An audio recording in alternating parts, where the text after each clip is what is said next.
Noah made Ellie call this place home. She chose to call it that on the day she decided to stay and let others stay with her. Willow's light was once just an old wooden cabin in the woods until Hope arrived. No one had to teach her how to comfort human, but somehow her quiet presence kept Ellie from breaking during that first winter. Then came Shadow, brought by Caleb, along with a past he wasn't ready to share. And then a wingless eagle, a father who returned, a boy who never believed anyone would stay long enough. Each of them wasn't just rescued. They rescued Ellie from believing she'd always be alone. When the young fawn left in peace, Ellie didn't cry. She simply sat down, her hands resting gently as if, perhaps for the first time, she believed that love didn't always mean holding on. Noah didn't ask if she was sad. He just handed her the towel they'd used to wrap the fawn and placed it into the box labeled for what was enough. Caleb didn't say a word either. He quietly fixed up the wooden pen in the back, the place where the next day they'd be married. No grand guests, just the beings who had once been allowed to stay. And that morning, Hope was already lying at the doorstep. Shadow lifted his head when he saw Caleb step out in a rolled-up shirt.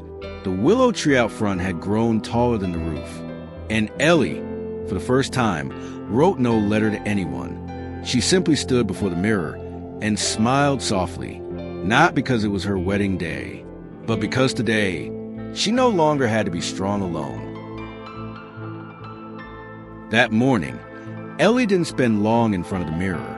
She tied her hair back with ribbon frayed at the edges, then smoothed her hands over her dress. Not because it was wrinkled, but because she still couldn't quite believe this was what she'd walk out in. There was no stage, no guests, no bouquet, just a quick breakfast with toast, and Hope lying under the table, lifting her head each time Ellie stood up, then sat back down. Shadow rested by the door, his once guarded gaze now softened, as if he'd come understand that he wasn't being sent away again. Caleb was out back, adjusting a few wooden beams where the ceremony would take place that afternoon. No one had asked him to, but since early morning, he had been mending the fence edges, tightening ropes and re-anchoring stakes with hands calloused from things long forgotten. Ellie's father was watering plants on the porch, the first time he'd done anything around the shelter without asking. Need help with that? Through the small window of the clinic, the room where she usually bandaged creatures who couldn't run anymore, Ellie watched the two of them. And today, she would be the one stepping out, not to heal, but to let others see she was still whole. She didn't wear a grand wedding gown, just a square-necked white dress, the fabric only slightly thicker than sleepwear, with sleeves long enough to hide the small scar from when she saved Valor. But she chose white, not to start over, but because, for the first time, she didn't feel the need to hide anything. As she opened the door, Hope stood immediately, walking beside her without a sound. Shadow rose too, not to follow, but to watch. And her father set the watering can down, looked at her for a long moment, then gave a small nod, as if he finally believed. His daughter knew how to walk towards something new. Ellie didn't walk down an aisle, because there was no aisle here. She came from the clinic, past the old kennels, along the grass path where Caleb had once helped her reset every stepping stone after last year's rains washed the soil away. When she reached the base of the willow tree, where just a day before they had removed Valor's leg brace, Caleb was already there, his back slightly tilted toward the sunlight, holding a small wooden box in his hands. No one spoke. Hope sat down first, as if she knew that today no one needed protecting. Caleb wore a rolled-up white shirt, his hair tousled by the wind, when he saw Ellie approach. He didn't walk toward her like in the movies. He just waited, like he always had at the shelter, in the woods, or beside a creature unsure if it still wanted to live. "I won't promise to stay forever," he said quietly, for her ears alone. "But if there's ever a time you need someone who won't leave, then at least once I'll stay." Ellie's father didn't give a blessing. He simply stood at a distance, holding Ranger's old collar, the dog they'd raised when Ellie was a child. He didn't cry, but for the first time in years, his gaze no longer turned away from her. Noah, busy tying ribbons onto the chairs, was quieter than usual, but the smile at the corner of his mouth was real. No one asked Ellie if she was sure. No one looked at her like this was something miraculous, because at Willow's light, the only thing we're holding on to is when someone stays without needing to be asked day after day. Ellie reached out her hand. Caleb placed a ring into it, made from an old bullet casing, melted down and shaped into a drop of water. She didn't ask why it was shaped like a tear, because she knew anyone who's been in enough pain carries something that once wanted to disappear. But today, they both chose not to face that alone anymore. And right beneath the roof that had sheltered so many beings too tired to run, together, they made a vow without saying a word, that no matter what tomorrow brings, today no one leaves. After the wedding, there were no toasts, no music, just small movements. Noah picking up bits of ribbon that had fallen from the chairs, Caleb quietly folding stacks of towels, and Ellie walking past the cat enclosure, where she had once named Puzzle, the shelter's first cat. The sun was brighter than in the morning, but not harsh. The willow cast a long shadow across the backyard, covering the spot where vows had been exchanged, without paper, without ink. Ellie's father stood near the fence. In his hand was an envelope. The paper yellowed at the edges and its folds worn deep like an old wound. When she approached, he didn't look at her directly. He simply held out, voice rough. "I wrote this the day I left, but today, I finally feel ready to give it to you. Because now I know you don't need this to forgive me anymore." Ellie didn't reach for it, not out of anger, but because for the first time, she realized she didn't need anything to feel that something was complete. The wind picked up.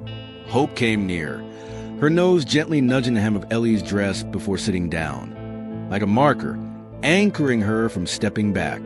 Shadow stood behind her father, head slightly tilted, eyes no longer tense.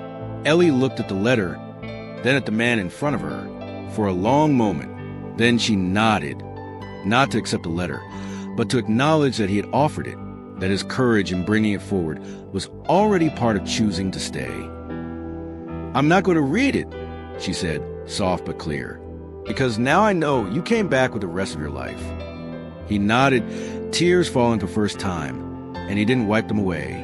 And they didn't hug. They didn't need to. They simply stood beside each other, like two people who no longer required an apology to stay together one more time. Ellie took the envelope, folded it once more, but didn't open it. She placed it into the wooden box, alongside small things left behind by the creatures who had once passed through the shelter. Puzzle's little bell, a keychain shaped like Shadow, Valor's leg brace, and the cloth they'd wrapped around the fawn. Then she closed the lid, not locked, just left it resting on the highest shelf in the office, where the afternoon light always touched first before night came. In the late afternoon, Ellie stepped into the cat enclosure to tidy up. The space still smelled of disinfectant spray mixed with old straw and sleepless nights. A new kitten had been brought in that morning. One ear missing, a few scars along its back, eyes that had never known how to soften. Ellie opened the cage door, but didn't go in. She sat just outside, holding a soft cloth, simply watching. The kitten let out a low growl, wide-eyed, curled into a dark corner where the old straw hadn't yet been replaced. Noah appeared behind her. He didn't say anything, just set down a clean litter box and a bottle of water. Then he sat beside her, hands resting on his knees, eyes fixed on the trembling creature in front of them. "What's its name?" he asked. Ellie shook her head. "No need to know yet. Let's just be here first." They stayed like that for nearly 10 minutes. No reaching, no coaxing, just long enough for the little creature to believe that not everyone who came close would try to touch. Hope lay across the entrance to the cage, not watching the kitten, but watching Ellie. Shadow lay a few feet away, his breathing slow, as if trying not to add any more weight to the air. When the kitten finally stopped growling, Ellie reached in, not to touch, just to let her hand rest there. "They don't need to be petted," she said, eyes still on the tiny body pressed against the wall. "They need to know someone won't leave when they growl." Noah gave a small nod. not out of understanding theory, but because he could feel the fragile rhythm of something slowly settling.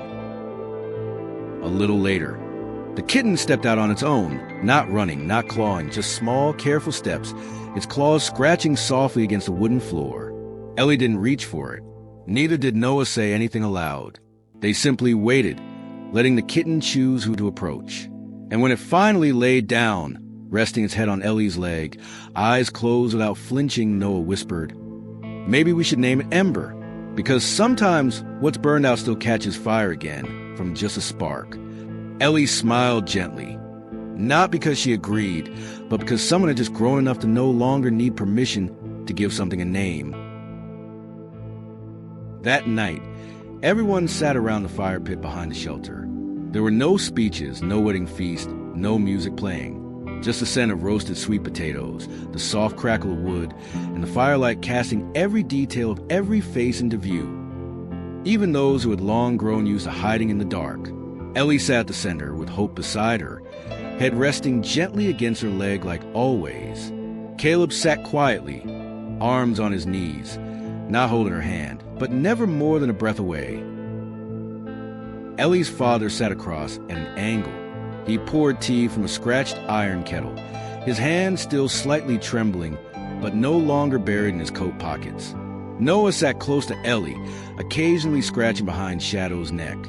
Not out of habit, but as a way to keep himself steady in the silence. No one mentioned the wedding. No one called it a special day. But the fact that it went unnamed made the night quiet enough that everyone stayed a little longer than they usually might. Ember, the new cat, slept curled up in a straw box nearby, unlocked. When Hope got up to fetch water, the kitten didn't panic, didn't hide, just lifted its head, then laid it back down again.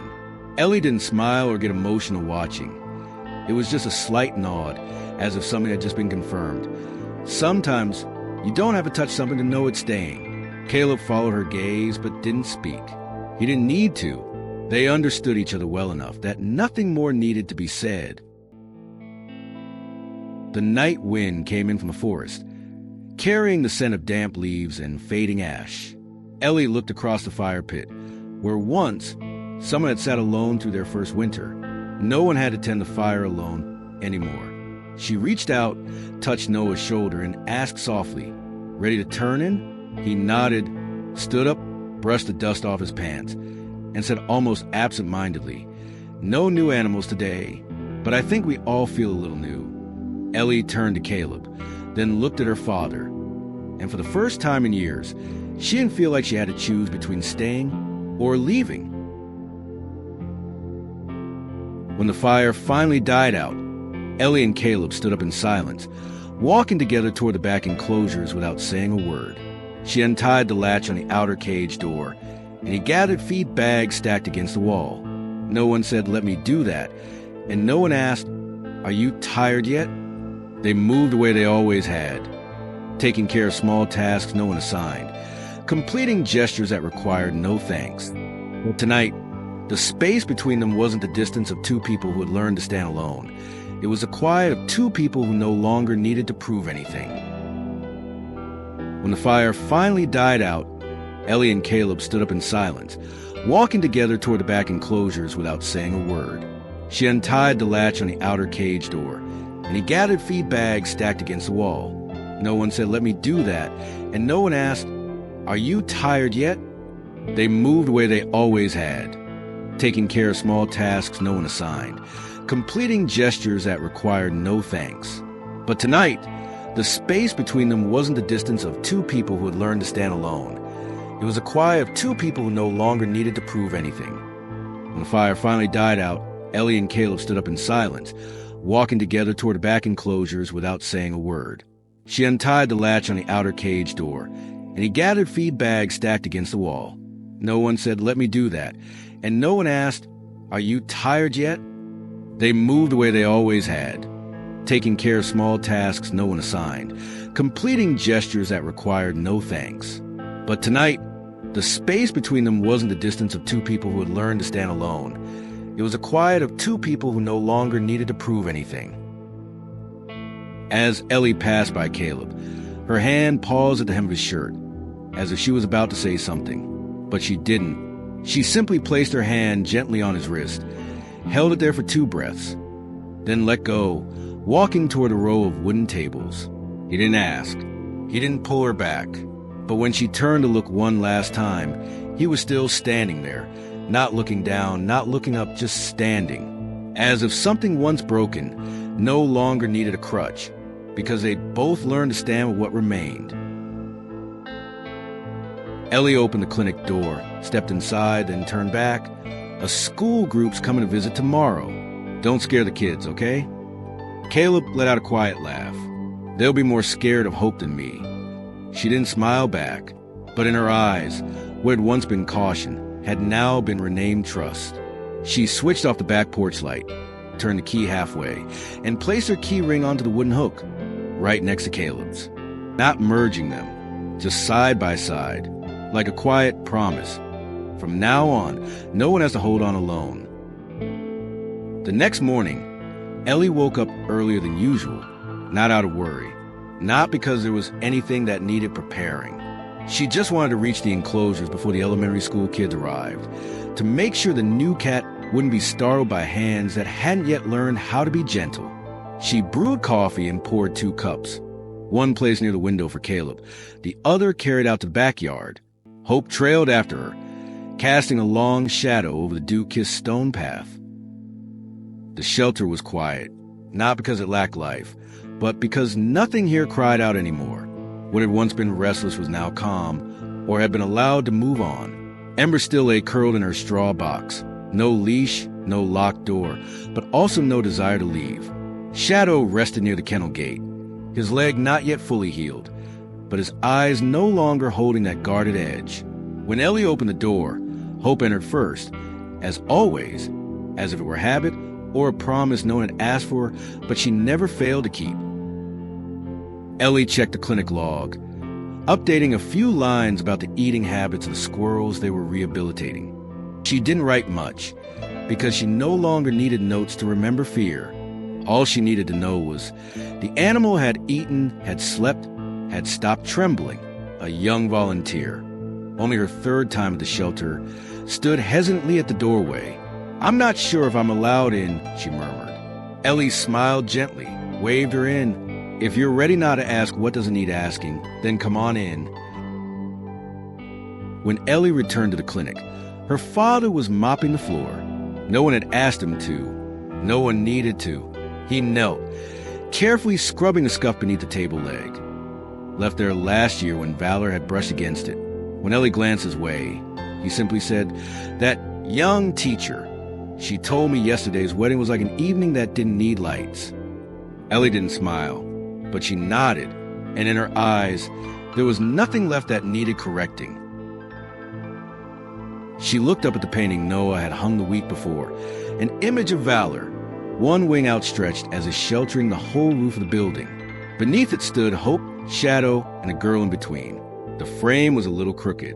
She got up and straightened it, not out of perfectionism, just because, for the first time, she felt allowed to touch something without being afraid she'd break it. Then she hung the wooden sign back outside. "Willow's Light Animal Haven. We heal together." And finally, she sat down on a wooden bench, not because she was tired, but because, for the first time, she didn't need to stand guard at the door anymore. When I was little, I used to think home was the place you were born. Then I was left behind, and I believed that no one was ever born just for me. I survived on instinct, not to love but simply to endure. Willow's light didn't come to me like a miracle. It was just the place I ran to. 'Cause here, no one expected me to be strong. Hope never asked why I cried. She just laid down beside me. Shadow never asked to be trusted. He simply waited. And the first man who dared to say, "I promise nothing," turned out to be the only one who never left. I haven't forgiven everything, and I don't ask anyone to understand. I just chose to stay. In a place quiet enough that I don't have to keep my guard up all the time. In a place where someone asks, "Does anyone need help this morning?" And truly hope someone will say, "Yes." Not everyone who returns needs an explanation. Some just want to see that their child is still alive. And today I sit here, not waiting for anyone, not bracing myself to hold anything together, just sitting. Because for the first time I don't feel like I'm the only one left standing. And if someone shows up tomorrow, I'll open the door, not out of charity, but because I know staying is something no one should have to do alone. Letter to the future. Ellie. If one day you feel like leaving not out of anger, but because you're just too tired, come back to the place with the old wooden gate and the two dogs who never ask why. If once again you believe no one is truly waiting for you, think of the first cat you ever named, the first child you trusted to clean the pens alone, and the man who stood in the yard without asking, "Am I allowed in?" Don't walk away just because you feel unnecessary.